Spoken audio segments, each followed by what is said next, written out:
Ayer el presidente López Obrador dijo, publicó a través de un tweet, es más, vamos a verlo por acá, que se llegó por fin a un acuerdo sobre el outsourcing, esta práctica que ha derribado los derechos laborales de toda una generación, mi generación, y que el presidente López Obrador dijo que iba a eliminar.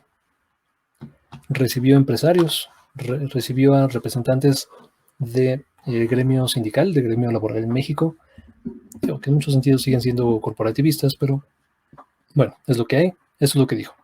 Hoy se logró un importante acuerdo entre dirigentes sindicales, empresariales y gobierno en materia de subcontratación y reparto de utilidades en beneficio de todos. Vamos a ver qué se aprobó en realidad. A través de este acuerdo, que todavía no es ley, todavía no se implementa, habrá que ver cuál es la versión final de esta situación, pero a través de cómo está hasta ahora la negociación, queda prohibida la subcontratación de personal, pero se permite la existencia de agencias de reclutamiento y entrenamiento. Vamos a ver en lo material, en lo real, cómo se aplica esta ley y si estas agencias de reclutamiento no solamente cambian de nombre. Recordemos que en México hay solamente una agencia de estas, de outsourcing, que tienen a más de 200,000 trabajadores y trabajadoras y que no hacen absolutamente nada. O sea, ellos como empresa no hacen absolutamente nada más que trasladar los costos a los trabajadores y extraer riqueza para ellos mismos y para los de arriba. Vamos a ver ahorita las cifras desproporcionadas que existen de outsourcing en México respecto al mundo, pero vamos a terminar con esto que se está negociando, bueno, que se negoció más bien. Se permite la subcontratación de servicios especializados que no formen parte de la actividad económica preponderante de la empresa. Es decir, en términos reales, se prohíbe la contratación o la subcontratación del mismo rubro para el que la empresa fue creada. De nuevo, esto es un paso en la dirección correcta, pero habrá que ver si en la realidad material esto se traslada a algo tangible, a algo real. Porque bueno, esto solamente significa cambiar el giro de la contratación, ¿no? O sea, pero a mí pueden contratarme para servicios de publicidad cuando realmente estoy haciendo contabilidad para una empresa de contabilidad. ¿Me explico? O sea, esto se le puede dar la vuelta muy fácil a esta cuestión. Bueno, las personas físicas o morales que proporcionen los servicios de subcontratación especializada deberán contar con registro ante la Secretaría del Trabajo, mismo que deberá ser renovado cada 3 años. Las personas físicas o morales que proporcionen los servicios de subcontratación especializada deberá proporcionar a más tardar el día 17 de los meses de enero, mayo y septiembre la información de los contratos celebrados en el cuatrimestre. Se podrá deducir, esto es en el Código Fiscal Federal, los pagos o contraprestaciones por subcontratación de los servicios especializados siempre que el contratista cuente con registros ante la Secretaría del Trabajo, el registro del que hablamos anteriormente, y se cumpla con los registros de la ley respecto al ISR, el impuesto sobre la renta, y al impuesto sobre el valor agregado. Y por último, la empresa que contrate a una empresa de servicios especializados deberá verificar cuando se efectúe el pago de la contraprestación por el servicio recibido que el contratista esté registrado ante la Secretaría y deberá obtener del contratista la copia de los comprobantes fiscales por concepto de pago de salarios de los trabajadores con los que le hayan proporcionado el servicio. Bueno, en el fondo, que tenga en regla todos los anteriores. Esto se implementará, bueno, se discutirá, mejor dicho, en Cámara de Diputados, en el Congreso, la siguiente semana, y de aprobarse, su implementación tardaría 3 meses. Esto en la norma, en el papel, en la ley, suena fantástico, pero hay bastantes vacíos legales que me parece que no van a eliminar esta práctica en lo material. De nuevo, la propuesta del presidente fue eliminar la práctica de la subcontratación ilegal. O sea, recordemos que hay, digamos, dos grandes tipos de subcontratación. Una es la normal, ¿no? La que es natural en cualquier economía. O sea, una empresa que se dedica a las finanzas puede contratar servicios de mantenimiento de sus elevadores, ¿no? Porque o sea, yo no me dedico a eso, necesito una empresa que de mantenimiento de mis elevadores, pues contrato a una. Entonces, eso es perfectamente normal, natural, esperable y nadie está en contra de esa práctica. La otra práctica, la que sí es un detrimento para la historia de los derechos laborales de mexicanas y mexicanos y bueno, del mundo, te contrato, ¿no? A ti para que trabajes conmigo, pero Tu contrato no va a ser directamente conmigo, va a ser con Petrita Asociación Civil o Petrita Sociedad Anónima. Y nada más por eso, por esa tercerización, ya no tienes ninguna relación conmigo y ya no tengo responsabilidad de pagarte ninguna prestación más que el servicio, o sea, más que un salario base, pues. Y la empresa tampoco tiene ninguna responsabilidad contigo. Eso es la extracción material de recursos de trabajadores y trabajadoras mexicanos a favor de una cúpula empresarial. Eso es un retroceso histórico en los derechos laborales que han sido peleados, que han sido luchados, que han sido exigidos gracias al movimiento laboral en México y en el mundo. Si te gusta, digamos, la jornada de 8 horas, en lugar de 10 horas, en lugar de 12 horas, en lugar de tiempo indefinido, es gracias al movimiento laboral, al movimiento obrero. Si te gustan los fines de semana, dale gracias a los sindicatos, dale gracias a este movimiento obrero. Antes teníamos retiro, teníamos porque yo nunca lo he tenido, tenían los trabajadores y trabajadores como tal. A mis papás todavía les tocó esa ley del Seguro Social anterior. Ya no tenemos sistema de pensiones.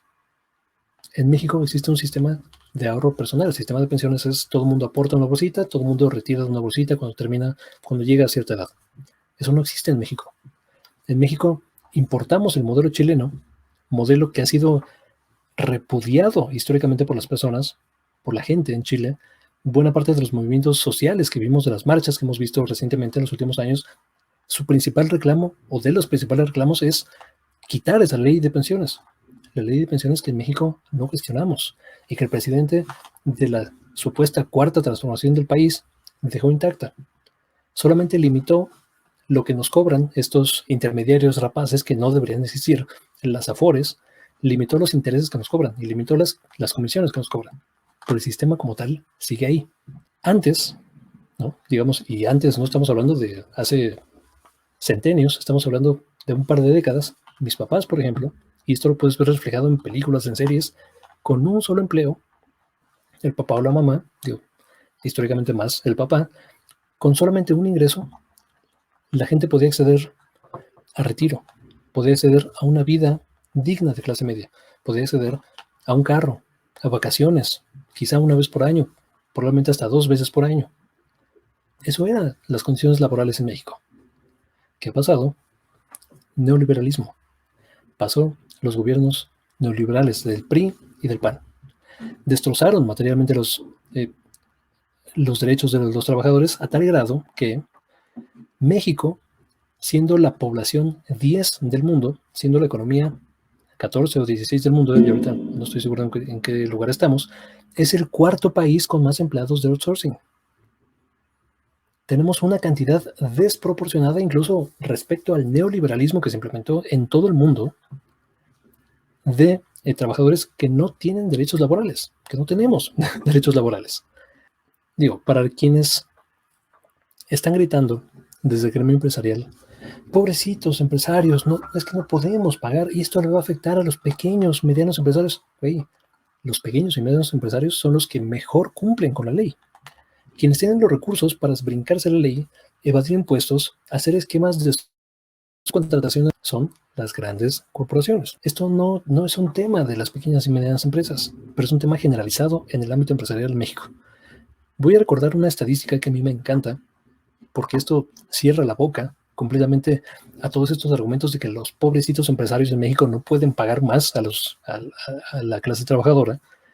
Esto es, la barra azul es la proporción de los ingresos que las empresas destinan a los directores, a los shareholders, a los accionistas, pues a los jefes, a los dueños de las empresas. Lo morado es lo que reparten a trabajadores, el pago de los empleados. En la Unión Europea, 25% para los jefes, 73.6% para trabajadores. Estados Unidos, 18% a jefes, 71% a trabajadores. El promedio de la OCDE, de la que México forma parte, es 30% para jefes, 67% para trabajadores. En México, esto es al revés. 65% para los jefes, 2/3 partes para los jefes, cuando en el resto del mundo es 1/3 parte para los jefes.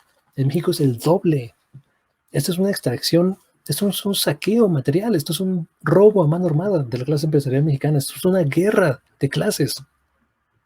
Lo que se necesita en México es prohibir, sacar esta horrible práctica que ha robado el futuro de millones de personas y que ha robado miles de millones de pesos todos los años. Quitarla, borrarla como tal.